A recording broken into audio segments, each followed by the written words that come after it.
Semangat pagi, sahabat pembelajar. Teman-teman sekalian, kembali pada podcast kita di Edumedia Simplicity, BPPA Sukamandi. Saya Aris Hidayat. Saya bersama dengan narasumber kita adalah ada Pak Asep Jainuddin. Siap. Semangat pagi, Pak. Semangat pagi. Salam pres, salam bahari, salam pembelajar.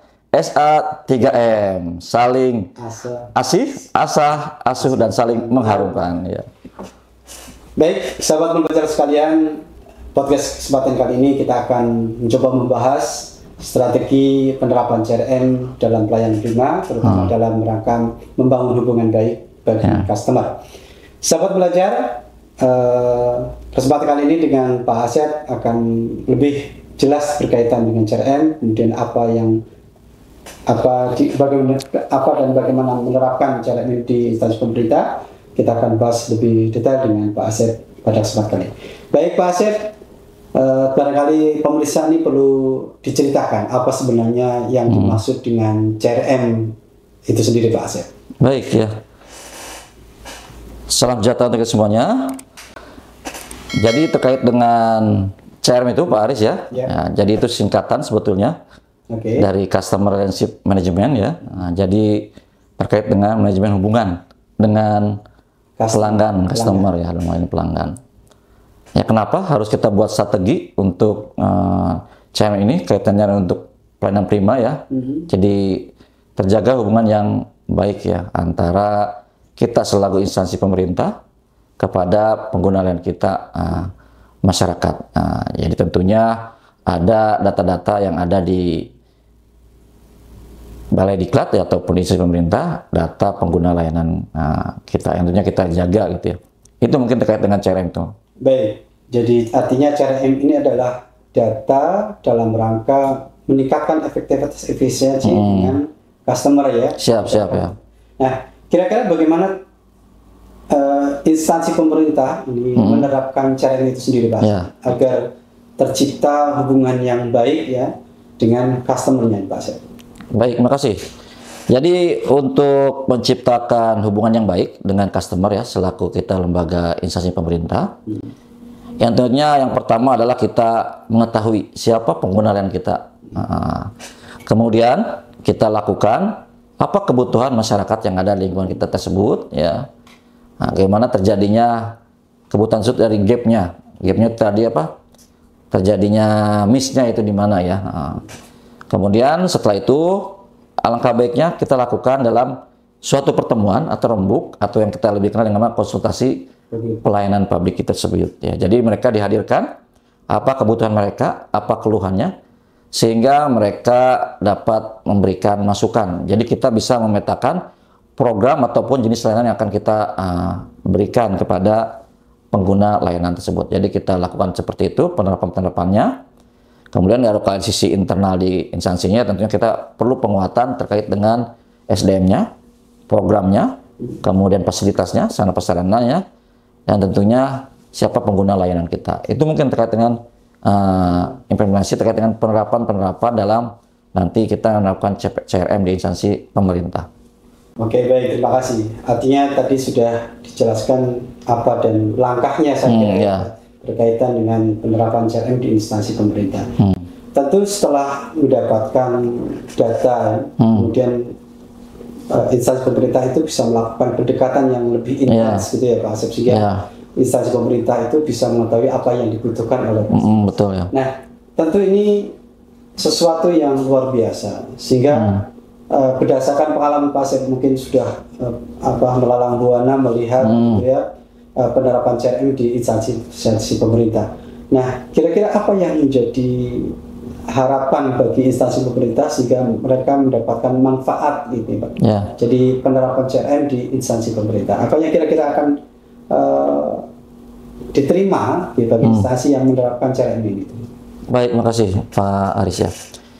Jadi kenapa kita lakukan di instansi pemerintah itu terkait dengan CRM?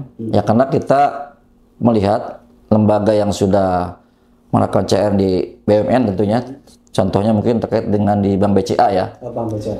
Jadi satu personal security bisa dapat mengetahui dari jenis layanan dan mereka bisa juga memberikan informasi. Jadi hal semacam itu masih belum dilakukan ataupun ada beberapa yang sudah melakukan di instansi pemerintah. Tapi itu menjadi bagian bahwa itu adalah sebagai pelayanan prima kepada si pengguna layanan kita ya. Apalagi masyarakat kalau ke bank udah umum ya, karena kaitannya dengan finansial. Nah, terutama bisa menabung, bisa juga memberikan pinjaman ya, mendapatkan pinjaman.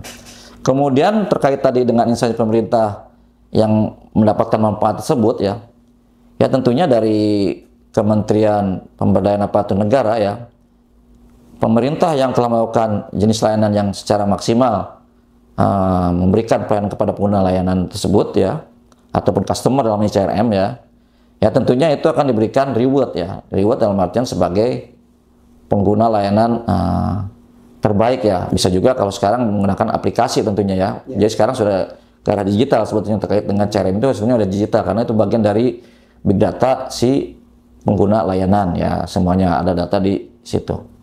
Ya tentunya akan diberikan semacam sinopik berapa, 45 atau berapa, ya tentunya terkait dukungannya.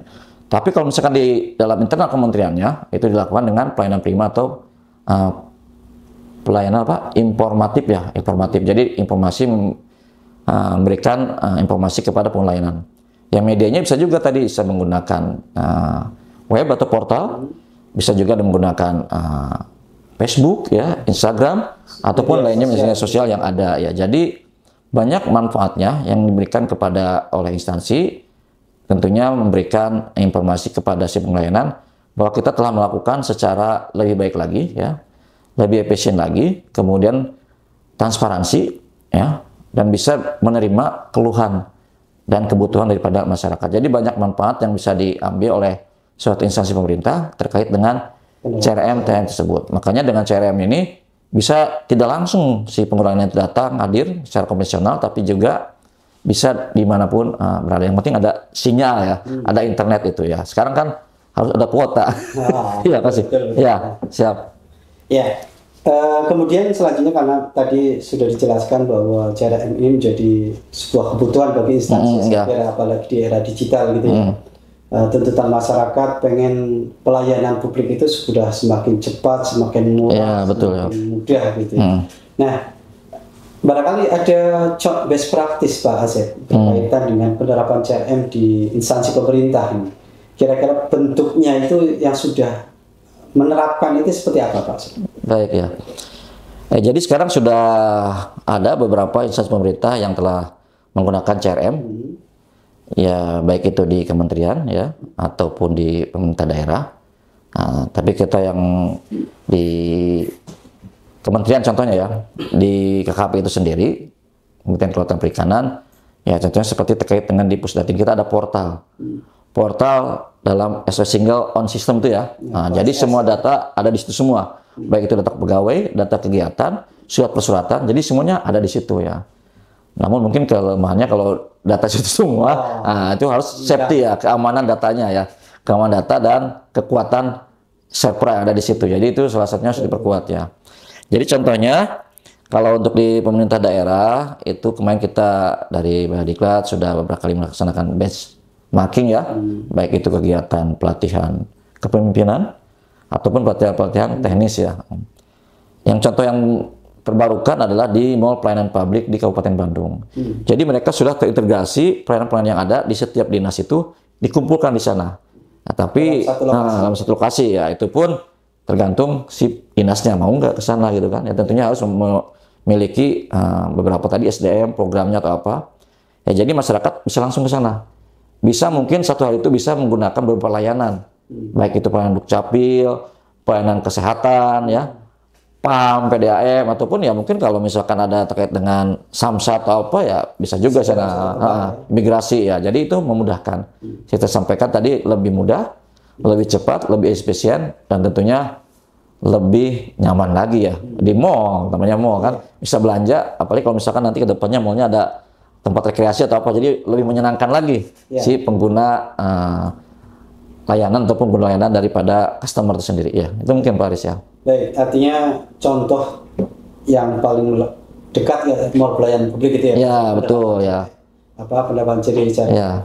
Jadi artinya ini luar biasa ya para sobat belajar semuanya bahwa dengan menerapkan CRM ini nanti akan terjadi hubungan ya, Ya. dekat antara penyelenggara pelayanan publik dengan customer. Ya, betul. Tidak ada jeda gitu. Iya, tidak ada jarak lah. Dengan penerapan CRM berbasis digital ya. Ya, digital ya.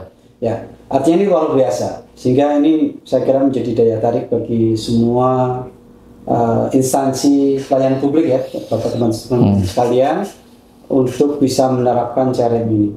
Baik, karena sesi kita terbatas, Siap. Pak Asep barangkali ada close statement ya berkaitan dengan pembicaraan kita Ya. berkaitan dengan CRM. Silakan Pak Asep, sehingga Ya.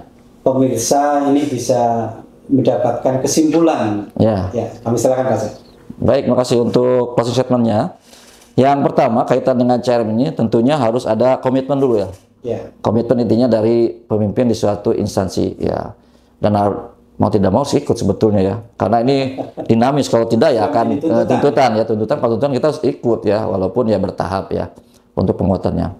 Kedua, tentunya dengan CRM ini memudahkan itu tadi antara si pemberi layanan kepada pemberi layanan. Jadi ada hubungan yang lebih baik lagi.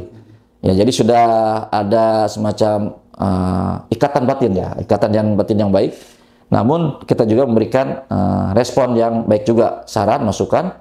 Kalau ada keluhan tentunya lebih baik lagi. Makanya kita menerapkan 5S itu tadi, senyum, sapa, salam, sopan dan santun. Jadi tidak hanya kepada pemberi layanan, tapi si pengguna juga harus sama seperti itu ya. Kemudian yang ketiga, tentunya dengan CRM ini bisa memberikan motivasi juga sebagai contoh kepada kita di instansi pemerintah bahwa sekarang dengan adanya disrupsi ya, kita bisa dimanapun kita menggunakan layanan ya, bisa dengan menggunakan HP, yang penting ada perangkat tadi kuotanya ya, ataupun internet ya. Kemudian yang terakhir, semoga dengan CRM ini bisa memberikan pelayanan yang lebih baik lagi, lebih meningkat lagi, dan yang penting adalah lebih efisiensi dan lebih akuntabel ya. Dan tentunya nanti dari hasil itu sendiri nanti bisa memberikan keputusan dari suatu organisasi dari hasil evaluasinya, sehingga meningkatkan lagi layanan kepada masyarakatnya. Apalagi kalau misalkan masyarakatnya yang bagus, yang berhasil, berikan reward ya. Wah, itu akan memberikan semangat lagi kepada pengguna layanan.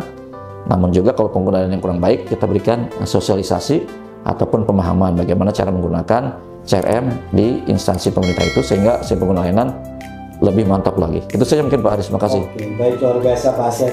Baik sahabat pembelajar, saya kira kita cukupkan podcast kita hari ini. Harapan kami adalah seluruh penyelenggara pelayanan publik bisa menerapkan CRM menuju pelayanan yang prima, mampu memuaskan customer-nya. Ya, memberikan kepuasan ya. Baik, demikian, terima kasih. Sampai ketemu di sesi yang lain. Ya, terima kasih. Salam sejahtera untuk semuanya. Wassalamualaikum warahmatullahi wabarakatuh. Salam Bahari, salam Pres, salam pembelajar. SA3M, saling asih, saling asah, saling asuh, saling mengharumkan. Ya.